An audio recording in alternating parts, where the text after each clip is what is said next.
Today in our busy world, one of the key prerequisites for many people in personal and business life is speed. This is especially true when it comes to aviation. Although air travel is almost always the fastest means of travel, many would like it to become even faster. Though the technology exists for aircraft to fly at speeds faster than the speed of sound, today's aircraft don't because of the problem with sonic booms. To help lessen the impact of these booms, NASA researchers are attempting to find a way to help aircraft move faster without causing disruptions on the ground.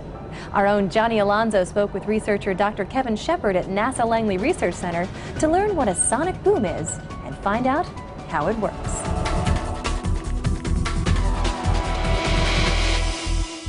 In the early days of flight, having an aircraft that could fly even as fast as 30 miles per hour seemed revolutionary. But a goal that pushed virtually every aircraft designer, engineer, and pilot at that time was to find a way to increase the speeds of their aircraft. As new designs began to emerge, aircraft were continually getting stronger, safer, and above all, faster.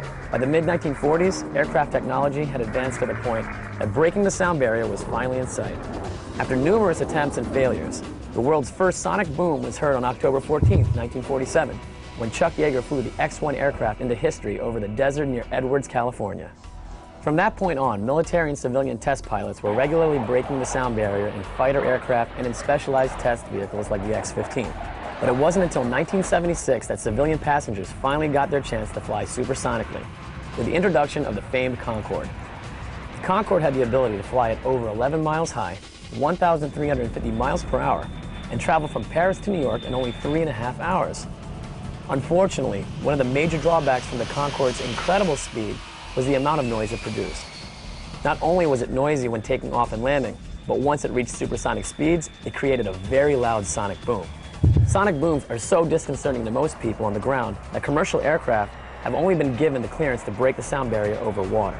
So, are we just relegated to flying below the speed of sound? Well, maybe not. To help us understand what causes a sonic boom, and if there's anything we can do to lessen its impact, I spoke with Dr. Kevin Shepard at NASA Langley Research Center to find out how it works. Any vehicle traveling faster than the speed of sound creates a sonic boom. What actually happens is shock waves, which are pressure rises, are developed near the airplane, and as those travel to the ground, what we perceive as a noise, in fact, is this sudden pressure jump, much like a rifle crack or a balloon popping. In fact, what you hear are two booms, closely separated in time, boom, boom, and you could visualize it as two rifle cracks or as two claps of thunder, Sure. Closely spaced in time. What is the speed of sound? And well, how do you measure the speed of sound? We like to say Mach 1 Okay. is supersonic, everyone knows that expression. Mach 2 is twice the speed of sound, Mach 3, 3 times, and so forth. The actual speed depends on the atmospheric conditions. So if you're near the surface where it's typically quite warm, speed of sound is 700, 750 miles an hour. When you're at altitude, where airplanes fly, it's a little lower, maybe 600 miles an hour.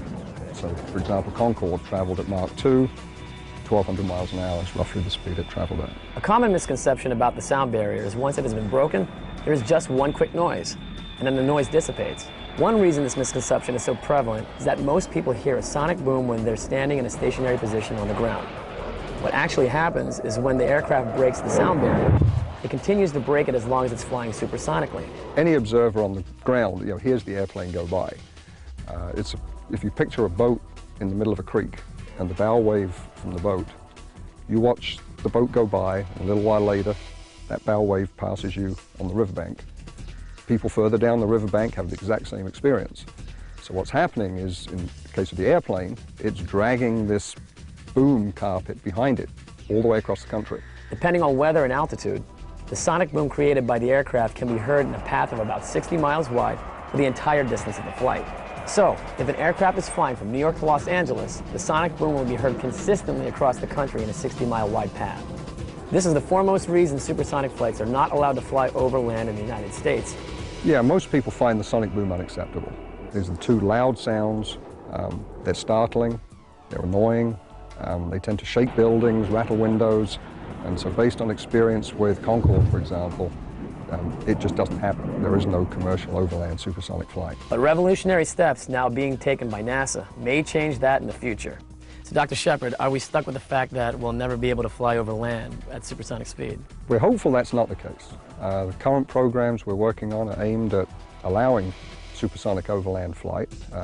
The hope we have is based on a recent flight test which demonstrated that we can in fact shape the airplane in such a way that we can shape the sonic boom and it sound different, sound more acceptable. This has been known in theory for 40 plus years, but it was only demonstrated within the last couple of years with a real flight vehicle. Now that's part of the story. The real issue is, can we get the boom low enough for people to find it acceptable? We think we can reduce it. Can we reduce it enough? We're hopeful, and we're hoping we'll have a flight demonstrator within the next few years. So, Dr. Shepard, how do you test sonic booms? I mean, is it always in flight, or can you also test it on land? We'd love to do it in flight. Okay. But building vehicles, as you can imagine, is very expensive, and you don't get to do it very often. So if you've got a theory that this kind of vehicle will make a different kind of boom than this, yeah, we'd like to build the vehicles, but that's not going to happen. So in terms of figuring out what people might find acceptable, we simulate the sonic booms using ground-based simulators, which are basically loudspeaker systems, where we can produce the sounds that would be developed by certain vehicle types. Sure. And that's the simulators that we have here at Langley. They're being used for that, because we hope that will guide the design of the airplanes to ultimately lead to an acceptable sonic boom. Can you give me some examples of what you test in these simulators? These simulators are basically loudspeaker-based systems, so we can make sounds, and we can design them to make sounds that sound very much like real sonic booms. We bring in human test subjects, members of the public, and in essence they give us their opinion. You know, this sonic boom versus another, which actually corresponds to one airplane versus another, because we're trying to design airplanes to give us the right sonic boom. And so the characteristics of the boom is what they're assessing with their ears. If we can solve the sonic boom problem, then we can have supersonic flight over land. People and goods can get from place to place quicker, because our overall aim here is to make the air transportation system more efficient, safer, in this case faster, but also environmentally acceptable. That way we save time, we save money, we have a more efficient system. That's it for this edition of NASA's Destination Tomorrow. I'm Kara O'Brien. For all of us here at NASA, we'll see you next time.